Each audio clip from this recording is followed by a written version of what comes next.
सो hi everyone, आप सभी का स्वागत है एक और नए वीडियो के साथ। आज के इस वीडियो में हम लोग कक्षा 9th का गणित यानी मैथमेटिक्स का हम लोग मोस्ट इम्पोर्टेंट क्वेश्चन सॉल्व करने वाले हैं। यह तुम्हारे फाइनल एग्जाम में डायरेक्ट पूछा जा रहा होगा। अगर तुम इस चैनल पे नए हो तो चैनल को सब्सक्राइब करो और दोस्तों के साथ शेयर करो।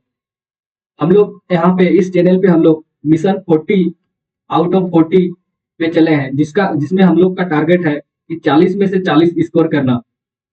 इसीलिए तुम इस चैनल को सब्सक्राइब करो। इसमें आपको रेगुलरली वीडियो इस तरह से मिलते रहेगा और तुम्हारे फाइनल एग्जाम में से 40 में से 40 मार्क्स लाने में तुम्हें बहुत ही मदद कर रहा होगा। तो आइए शुरू करते हैं, जिसमें तुम्हें पहला क्वेश्चन पूछा जा रहा होगा इस तरह। निम्न में कौन परिमेय संख्या है? तो परिमेय संख्या के लिए 3 कंडीशन सेटिस्फाई करने होते हैं। पहला कंडीशन कि यह p बटे q के रूप में होना चाहिए। सेकंड कंडीशन जो कि होती है q जो कि 0 के बराबर नहीं होनी चाहिए। और थर्ड कंडीशन होती है p और q एक पूर्णांक संख्या होनी चाहिए। अगर यह तीनों कंडीशन सेटिस्फाई करती है तो यह एक परिमेय संख्या कहलाएगा। अब ऑप्शन पे आते हैं। पहला ऑप्शन है 2 माइनस रूट 5। तो इसमें देख सकते हो 2 एक परिमेय संख्या है, और रूट 5 एक अपरिमेय संख्या है। अपरिमेय संख्या। और तुम्हें पता है परिमेय संख्या माइनस अपरिमेय संख्या होता है। और तुम्हें क्वेश्चन में पूछा है परिमेय संख्या पता करनी। अब ऑप्शन बी में तुम देख सकते हो रूट 7 और रूट 7 कटेगा तो बचेगा 2/7।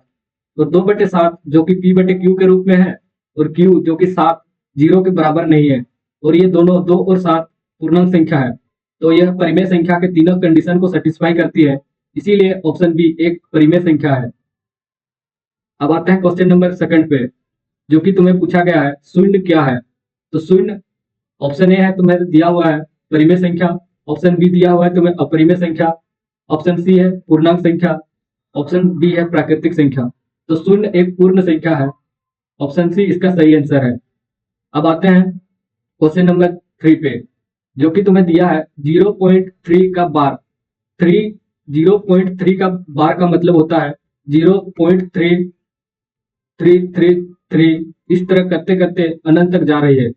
तो इसका मतलब ये नहीं होता है 0.3 का बार का मतलब 0.3 नहीं होता है। इसका मतलब होता है 0.3 का बार मतलब 0.33 करते जा रहा है। तो इसको सॉल्व करने के लिए तुम्हें इस तरह अपनाने होंगे। पहला तुम्हें लेट x बराबर 0.3 बार इस तरह से लिखने हैं। फिर इसको हमें 10 से मल्टीप्लाई करनी होगी। तो 10 से मल्टीप्लाई करेंगे, इसको मान लेते हैं इक्वेशन 1। अब इक्वेशन 1 को 10 से मल्टीप्लाई करेंगे तो इसका मान निकल के आएगा 10 गुनी x, यानी कि 10x बराबर, इसको राइट साइड को 10 से गुना करेंगे तो इसका मान होगा तुम्हारा 3.3 बार। इसको मान लेते हैं इक्वेशन 2। अब इक्वेशन 2 माइनस इक्वेशन 1, तो इक्वेशन 2 माइनस इक्वेशन 1 करेंगे तो 10 में से x घटाएंगे तो 9x, और 3.3 बार माइनस 0.3 बार घटाएंगे तो यहाँ से तुम्हारा मान निकल के आएगा 3। अब यहाँ से तुम्हारा x का मान निकल के आएगा 9 गुनी x है। इसको राइट हैंड साइड ले जाएंगे तो डिवाइड में बदल जाएगा, यानी कि x बराबर 3/9। अब यह 3 का पहाड़ा में कटेगा, 3 एकम 3, 3 तिया 9। तो यहाँ से तुम्हारा x का मान निकल के आएगा x बराबर 1/3, जो कि इसका सही आंसर है। तो ऑप्शन ए इसका सही आंसर है। अब आता है क्वेश्चन नंबर 4 पे, जो कि तुम्हें पूछा गया है 1/√2 का परिमेयकरण कीजिए। ऑप्शन ए दिया हुआ है √2, ऑप्शन बी दिया हुआ है √2/2, ऑप्शन सी दिया हुआ है √2/3, ऑप्शन डी दिया हुआ है √2/4। तो परिमेयकरण यानी कि जो नीचे √2 दिया हुआ है उसको संख्या में बदलना है। तो इसको संख्या में बदलने के लिए √2 को हम लोग नीचे ऊपर √2 से गुना करनी है। तो √2/√2, तो यहाँ से गुना करने से हमें प्राप्त होगी ऊपर 1 गुनी √2, तो उसका मान होगा √2, तो √2 गुनी √2 होता है 2। तो यहाँ से तुम्हारा मान निकल के आएगा √2/2। तो तुम देख सकते हो ऑप्शन बी इसका राइट आंसर है। अब आते हैं क्वेश्चन नंबर 5 पे, जिसमें तुम्हें पूछा गया है 36 का पावर 1/2 का मान क्या होगा। तो हम 36 को इस तरह लिख सकते हैं 6 का पावर 2 और इस पूरे का पावर 1/2 है। और तुम्हें पता है एक फॉर्मूला, अगर m का पावर a का पावर m और इस पूरे का पावर n रहता है तो इसको हम लोग लिख सकते हैं a का पावर m गुनी n। सेम यही फॉर्मूला यहाँ पे अप्लाई होगा। 6 का पावर दो 6 का पावर 1/2 है, तो इसको हम लोग 6 का पावर 2 गुणे 1/2 मल्टीप्लाई कर सकते हैं। फिर यह 2 एकम 2 कटेगा, तो यहाँ से तुम्हारा मान निकल के आएगा 6 का पावर 1। और किसी भी पावर का मान 1 रहता है तो उसका मान होता है वही संख्या यानी कि 6, जो कि तुम देख सकते हो ऑप्शन सी इसका सही आंसर है। अब आते हैं क्वेश्चन नंबर 6 पे, जिसमें तुम्हें दिया है 2 जोड़ √2 इंटू 2 माइनस √2 किसके बराबर है। तो इसमें तुम देख सकते हो सर्व समीका 2 के जगह a जोड़ √2 के जगह पे b इंटू 2 के जगह पे a माइनस √2 के जगह पे b। तो तुम देख सकते हो a प्लस B into A minus B का फॉर्मूला लग रहा है, और इसका मान होता है A square minus B square. तो इसी फॉर्मूला का अप्लाई करना है। अब √2 के जगह पे a और √2 के जगह पे b, तो यहाँ से इसका मान निकल के आएगा 2 का स्क्वायर माइनस √2 का स्क्वायर। तो 2 का स्क्वायर का मान होता है 4 माइनस √2 का स्क्वायर का मान होता है 2, तो 4 माइनस 2 यानी कि 2 इसका आंसर होगा। तो तुम देख सकते हो ऑप्शन ए इसका सही आंसर है। अब आता है क्वेश्चन नंबर 7 पे, जो कि तुम्हें पूछा गया है निम्नलिखित में से कौन बहुपद नहीं है। बहुपद यानी कि एक एक या एक से अधिक पद होनी चाहिए, और साथ ही इसमें एक ही चर होने चाहिए। तो तुम देख सकते हो 4x² माइनस 3x प्लस 7, ये भी एक बहुपद है। ऑप्शन बी जो कि तुम्हें दिया हुआ है y² जोड़ √2, ये भी एक बहुपद है, इसमें भी एक चर है और इसकी घात पूर्ण संख्या में है, यानी कि पावर 1 2 3 इस तरह के हैं इसके पावर, तो ये भी एक बहुपद कहलाएंगे। और ऑप्शन सी तुम देख सकते हो, इसमें x का पावर 10 और y का पावर 3 है और t का पावर भी 50 है, यानी कि ये भी एक बहुपद कहलाएगा, क्योंकि इसमें चर का पावर पूर्ण संख्या में है, यानी कि 10 3 50 इस तरह के पूर्ण संख्या में है, तो ये भी एक बहुपद कहलाएगा। यही तुम देखो ऑप्शन डी में, तो ऑप्शन डी को तुम इस प्रकार लिख सकते हो y जोड़ 2 का पावर y का पावर -1। तो इसमें तुम देख सकते हो -1 जो कि एक पूर्ण संख्या नहीं है, और पावर जब पूर्ण संख्या नहीं होती है तब यह एक बहुपद नहीं कहलाता है, और इसमें पूर्ण संख्या नहीं है तो यह एक बहुपद नहीं होगा, यानी कि ऑप्शन डी इसका सही आंसर है। अब आते हैं क्वेश्चन नंबर 8 पे, निम्नलिखित में से कौन त्रिघाती बहुपद है। त्रिघाती बहुपद होने के लिए पहले बहुपद होना पड़ेगा, फिर चर का पावर 3 होनी चाहिए, तब जाके यह त्रिघाती बहुपद होगा। तो तुम ऑप्शन ए में देख सकते हो x का पावर कितना है, अधिकतम 2 है, तो यह भी एक त्रिघाती बहुपद नहीं होगा। ऑप्शन बी में तुम देख सकते हो y का पावर अधिकतम कितना है, 2 है, तो यह भी एक त्रिघाती बहुपद नहीं होगा। ऑप्शन सी में तुम देख सकते हो x का पावर 1 है, तो यह भी एक बहुपद नहीं होगा। और ऑप्शन डी में तुम देख सकते हो x का अधिकतम पावर 3 है, तो 3 होती है अधिकतम पावर, उसको हम लोग त्रिघाती बहुपद कहते हैं। तो ऑप्शन डी इसका सही आंसर है।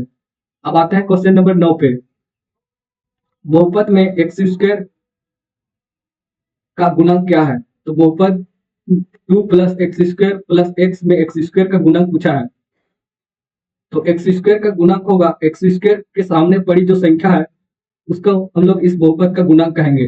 तो तुम देख सकते हो x² के आगे कुछ नहीं है, यानी कि 1 है, तो इसका सही आंसर है ऑप्शन बी 1। अब आते हैं क्वेश्चन नंबर 10 पे, px बराबर 2x जोड़ 1 का शून्यक क्या है। तो किसी भी बहुपद का शून्यक निकालने के लिए हम लोग px का मान 0 करते हैं और उससे सोल्व करते हैं, और उससे x का मान जो निकल के आता है वही उसका शून्यक होता है। तो इस क्वेश्चन में दिया है px बराबर दिया है 2x जोड़ 1, तो px का मान 0 रखते हैं, तो यहाँ से तुम्हारा मान निकल के आएगा 0 बराबर 2x जोड़ 1। अब 1 को लेफ्ट हैंड साइड लाएंगे बराबर के इस साइड, तो प्लस है तो माइनस में बदल जाएगा, तो -1 बराबर 2x। यहाँ से x का मान निकल के आएगा -1/2, जो कि इसका सही आंसर है। तो ऑप्शन ए चेक करो 1/2, ऑप्शन बी है -1/2, तो ऑप्शन बी इसका सही आंसर है। अब आते हैं क्वेश्चन नंबर 11 पे, जो कि तुम्हें पूछा गया है 3x² जोड़ x जोड़ 1 को x -1 से भाग देने पर शेषफल प्राप्त होगा। तो इसको भाग देने की जरूरत नहीं है, इसको तुम आसान से सोल्व कर सकते हो। पहला तुम्हें x -1 बराबर 0 करनी है, और यहाँ से तुम्हारा x का मान निकल के आएगा x बराबर 1, और इस 1 को इस बहुपद में तुम्हें रखनी है x का मान, और x का मान जो निकल के आएगा वही इसका शेषफल होगा। तो यहाँ पे इस इक्वेशन पे हम लोग x का मान रखते हैं, तो इक्वेशन दिया हुआ है तुम्हें 3x² जोड़ x जोड़ 1। अब इसमें 1 रखेंगे तो 3 x के जगह पे 1 का स्क्वायर जोड़ 1 जोड़ 1। 3 1 का स्क्वायर 1 ही होता है, तो 3 जोड़ 1 जोड़ 1, तो 3 और एक 4 और एक 5, तो 5 इसका सही आंसर है। ऑप्शन ए 1 दिया हुआ है तो सही नहीं होगा, ऑप्शन बी 3 दिया हुआ है सही नहीं है, ऑप्शन सी में तुम देख सकते हो 5 दिया हुआ है जो कि इसका सही आंसर है। अब आते हैं क्वेश्चन नंबर 12 पे, जो कि तुम्हें पूछा गया है निम्न में से कौन दो चर वाले रैखिक समीकरण है। दो चर वाले रैखिक समीकरण या इसमें x और y इस तरह के दो चर होने चाहिए, दो अल्फाबेट। तो तुम देख सकते हो ऑप्शन ए में ओनली 2x है, ओनली इसमें x है, तो ये भी दो चर वाले रैखिक समीकरण नहीं होगा। इसी तरह ऑप्शन बी में देख सकते हो, इसमें भी ओनली x है, तो ये भी एक रैखिक समीकरण नहीं होगा। ऑप्शन सी में भी इसी तरह देख सकते हो, ओनली एक समीकरण है, तो ये भी दो चर वाला रैखिक समीकरण नहीं होगा। और ऑप्शन डी में तुम देख सकते हो x और y इस तरह के दो चर हैं, तो ये दो रैखिक समीकरण कहलाएगा, यानी कि ऑप्शन डी इसका सही आंसर है। अब आते हैं क्वेश्चन नंबर 13 पे, जो कि तुम्हें पूछा गया है x माइनस वाई बराबर 2 का हल है। तो इसमें तुम्हें रख के देखना है, x की जगह पे 2 और y की जगह पे 1 रखो। तो x की जगह पे 2 रखेंगे तो 2 और y की जगह पे 1, तो दो में से एक घटाएंगे तो इसका मान 1 होगा, तो 1 2 के बराबर है नहीं है, तो ये भी आंसर गलत होता है। ऑप्शन बी में तुम देख सकते हो x की जगह पे 4 रखो और y की जगह पे 2, तो 4 माइनस 2 2 होता है, जो कि तुम इसके राइट हैंड साइड के 2 के बराबर है, तो इसका सही आंसर है ऑप्शन बी। अब आते हैं क्वेश्चन नंबर 14 पे, दो चर वाले रैखिक समीकरण का हल होते हैं। तो एक चर के लिए एक हल होते हैं और दो चर वाले रैखिक समीकरण के दो हल होते हैं, यानी कि ऑप्शन बी इसका सही आंसर है। अब आते हैं क्वेश्चन नंबर 15 पे, जो कि तुम्हें पूछा गया है बिंदु -3, -5 किस चतुर्थांश में स्थित है। तो तुम्हें पता है कार्तीय तल इस तरह होती है, जिसमें राइट हैंड साइड में x का मान पॉजिटिव होता है और लेफ्ट हैंड साइड में नेगेटिव होता है x का मान, और ऊपर में तुम्हारा y का मान होता है पॉजिटिव और नीचे y का मान होता है नेगेटिव। और प्रथम चतुर्थांश में x और y का मान दोनों ही पॉजिटिव होता है, पॉजिटिव पॉजिटिव। और सेकंड चतुर्थांश में x का मान नेगेटिव होता है और y का मान पॉजिटिव होता है। और थर्ड चतुर्थांश में x का मान और y का मान दोनों का मान नेगेटिव होता है, minus comma minus, minus comma minus. तो इसमें पूछा गया दिया है दोनों चतुर्थांश माइनस में है, तो इसका तृतीय चतुर्थांश में x और y दोनों माइनस होगा, यानी कि ऑप्शन सी इसका सही आंसर है। अब आते हैं क्वेश्चन नंबर 16 पे, c का निर्देशांक है। तो इसमें तुम देख सकते हो y जो कि 2 है और x का मान -5 है, तो c का निर्देशांक होगा -5,2। अब ऑप्शन चेक करते हैं, तो तुम देख सकते हो पहला ऑप्शन ही सही है, -5,2, तो ऑप्शन ए इसका सही आंसर है। अब आते हैं क्वेश्चन नंबर 17 पे, 105 का संपूरक कोण क्या होगा। तो संपूरक कोण होता है दो कोणों का योग 180 डिग्री, तो जिसमें तुम्हें पहला कोण दिया हुआ है 105 डिग्री, तो x जोड़ 105 डिग्री बराबर 180 डिग्री। अब प्लस 105 को हम लोग बराबर के उस साइड ले जाएंगे तो माइनस में बदल जाएगा, यानी कि x बराबर 180 डिग्री माइनस 105 डिग्री, तो यहाँ से तुम्हारा मान निकल के आएगा 75 डिग्री, जो कि इसका सही आंसर है। ऑप्शन चेक करते हैं, ऑप्शन ए पे दिया हुआ है 45 डिग्री, ऑप्शन बी पे दिया हुआ है 55 डिग्री, ऑप्शन सी पे दिया हुआ है 65 डिग्री, ऑप्शन डी में दिया हुआ है 75 डिग्री, जो कि इसका सही आंसर है ऑप्शन डी। अब आते हैं क्वेश्चन नंबर 18 पे, यदि दो कोणों का योग 90 डिग्री हो तो उन कोणों को क्या कहते हैं। अगर दो कोणों का योग 90 डिग्री हो तो उसे हम पूरक कोण कहते हैं, ऑप्शन सी इसका सही आंसर है। अब आते हैं क्वेश्चन नंबर 19 पे, आकृति ए ओ बी एक सरल रेखा है, तो x का मान होगा।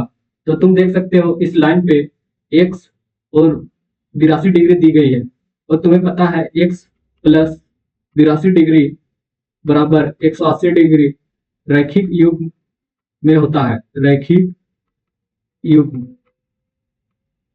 रैखिक युग्म। यहाँ से तुम्हारा x का मान निकल के आएगा 180 डिग्री माइनस 82, 180 में से 82 घटाएंगे तो इसका मान निकल के आएगा तुम्हारा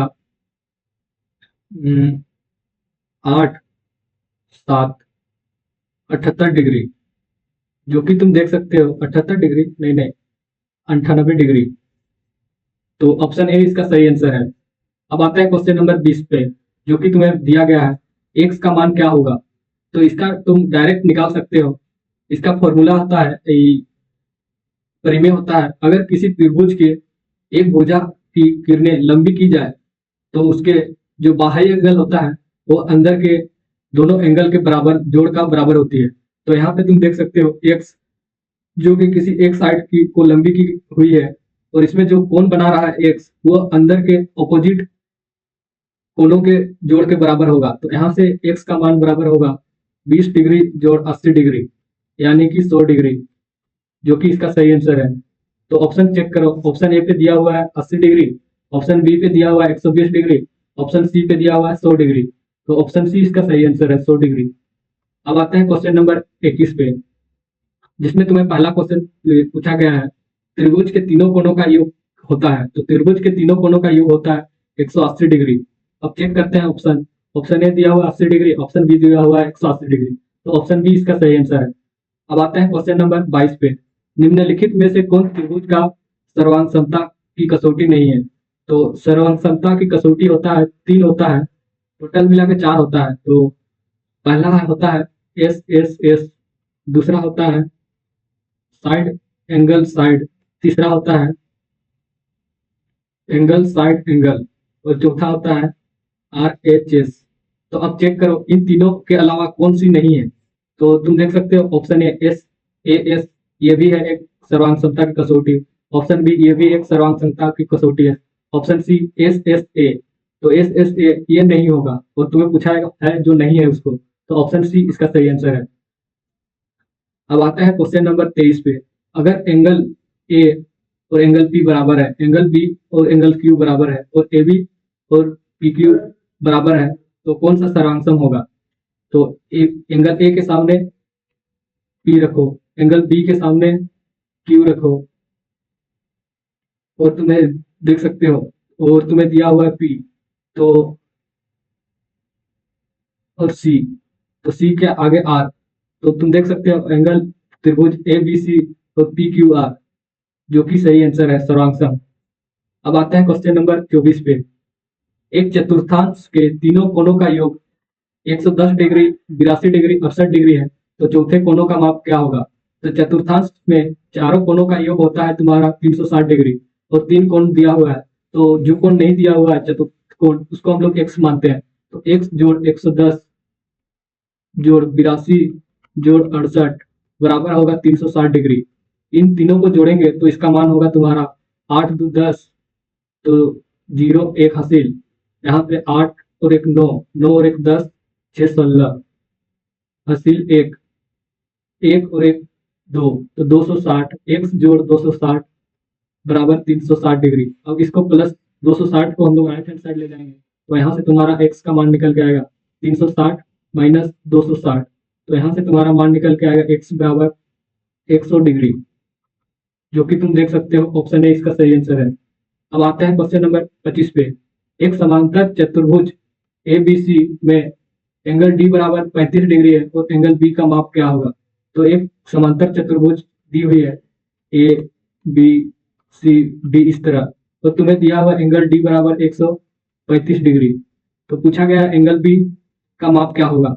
तो इसमें अपोजिट एंगल बराबर होती है, संगत कोण बराबर होते हैं। तो 135 डिग्री इधर है, तो एंगल बी भी 135 डिग्री होगा।